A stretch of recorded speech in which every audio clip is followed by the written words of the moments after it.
ছোট পর্দার জনপ্রিয় অভিনেত্রী তানজিন তিশা নিয়মিত কাজ করছেন ওটিটি প্ল্যাটফর্ম, টিভি নাটক, বিজ্ঞাপন চিত্রে। শুধু তাই নয়, ঢালিউডের বড় বাজেটের ছবি সোলজারে শাকিব খানের নায়িকা হিসেবে দেখা যাবে তাকে। এবারের ঈদে প্রেম বিরহের চেনা গল্পের বাইরে তানজিন তিশাকে নারীকেন্দ্রিক অ্যাকশন থ্রিলারে দেখা যাবে। নাটকের নাম গোলাপী। নাটকের কেন্দ্রীয় চরিত্র গোলাপী এক রহস্যময় ও দুর্ধর্ষ নারী। এই চরিত্রে অভিনয় করেছেন তানজিন তিশা, যেখানে তাকে দেখা যাবে দ্বৈত রূপে। বাংলাদেশি টিভি নাটকে নারী গ্যাংস্টার ঘরানার গল্প খুব একটা দেখা যায় না। একদিকে কোমল, অন্যদিকে ভয়ঙ্কর, দুটি ভিন্ন সত্তার মিশেলে গড়ে উঠেছে চরিত্রটি। নাটকের গুরুত্বপূর্ণ আরেকটি চরিত্রে অভিনয় করেছেন তৌসিফ মাহবুব। গল্পে তিনি নায়ক না ভিলেন, সেই ধোঁয়াশাই তৈরি করবে নাটকের সাসপেন্স। মেজবাহ উদ্দিন সুমনের চিত্রনাট্যে নাটকটি নির্মাণ করেছেন পরিচালক রুবেল হাসান।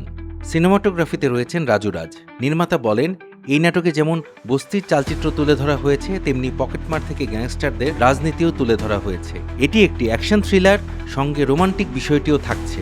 সবকিছু ঠিক থাকলে আসন্ন ঈদে সিএমভির ইউটিউব চ্যানেলে মুক্তি পাবে এই ব্যতিক্রমী গল্প। Captain's entertainment, Dhaka.